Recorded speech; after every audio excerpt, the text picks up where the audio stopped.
So you obviously wanted to find out some more about how to avoid foreclosure.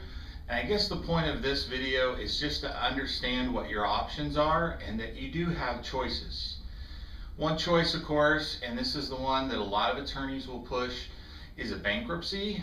And there's some pluses and minuses to a bankruptcy, and I'm sure that a lawyer could explain them in depth. But I guess the first thing to understand about a bankruptcy is it's, at least in part as far as the foreclosure goes, most likely a temporary fix. A bankruptcy will stop the foreclosure process until that bankruptcy is discharged.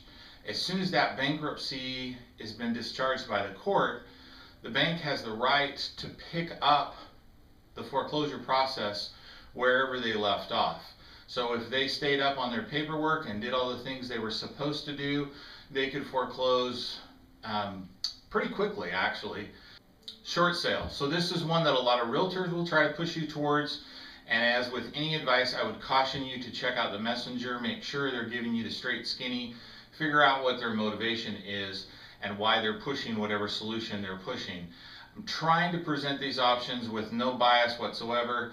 Obviously, I think that's almost completely impossible, but everybody's situation is unique, everybody's situation is different, and what works for you or what works for your neighbor might not work for me or someone else that you know.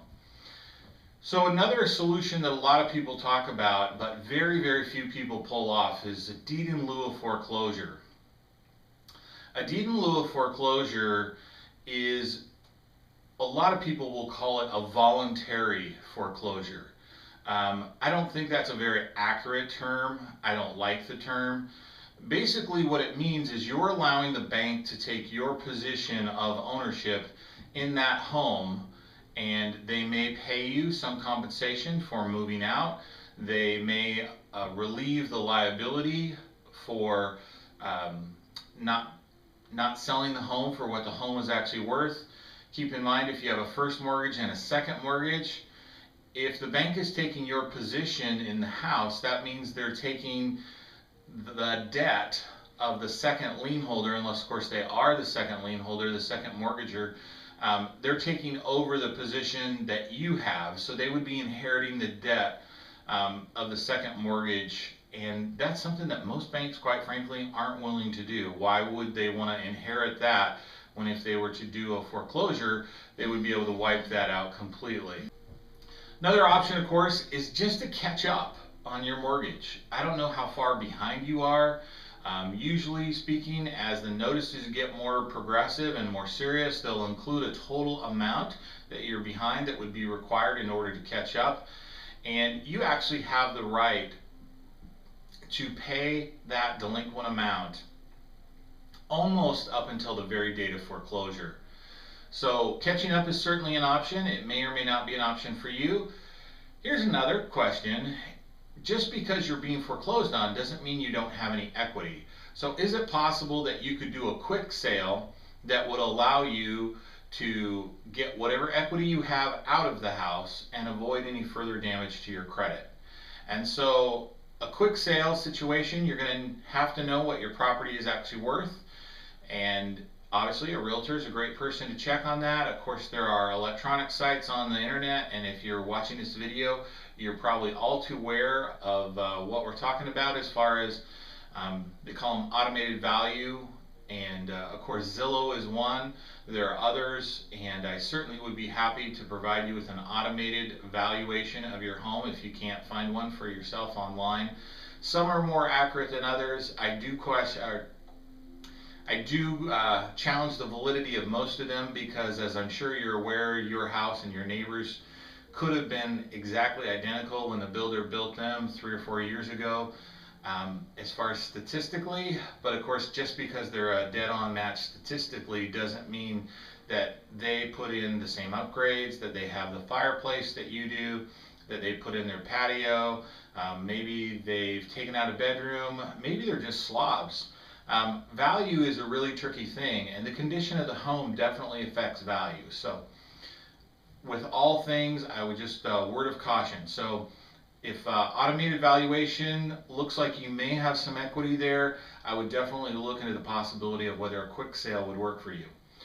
So here's an option that most people won't talk to you about, but it's certainly a legitimate option, and that's to allow foreclosure. There are times when just letting the house foreclose actually works to your best interest.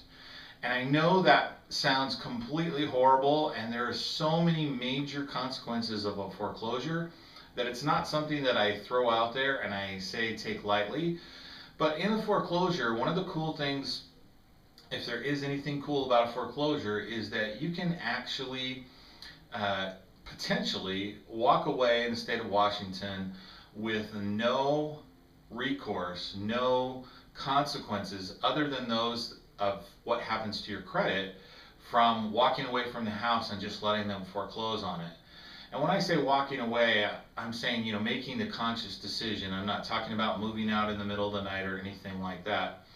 Um, in allowing foreclosure, the foreclosing party, whichever lender, whether it's first mortgage or second mortgage, if you only have one mortgage, then it's obviously them. That lender loses the right when they foreclose on you in the state of Washington to come after you for any additional debt that you owe them. So if the house sold at the foreclosure auction for $100,000, but you owed $50,000 and they had additional costs in the foreclosure, that $50,000+ that you didn't pay them, that you promised them that you would pay them, that's all forgiven debt potentially. And that does, in some cases, have some tax liability issues. Again, everybody's situation is a little unique. And I caution you, as with all things, make sure you're getting great advice from the people that you really trust. That could be an attorney, that could be a CPA, and could be a trusted realtor, could be a financial planner. So just a few different things to think about there. And lastly, probably the most common option that you hear put out there by governmental agencies and others who are supposed housing advocates is a loan modification.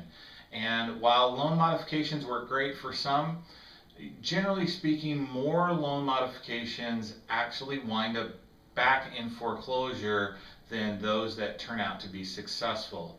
In a loan modification, you've got a situation where they probably aren't going to be able to give you the level of relief in your payments that make it make sense. And here's the other negative with a loan modification. Okay, you owe $200,000 on your house that's only worth $125,000. They lower the payments so you can afford it, but they don't usually wipe out any of the debt.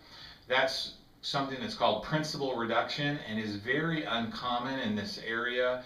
In fact, there's only one lender that I've heard of doing serious principal reduction, and the qualifications to get such principal reduction are so narrow that almost no one would fit into that category. So while it is a possibility, principal reduction, debt relief like that is not something that's more common.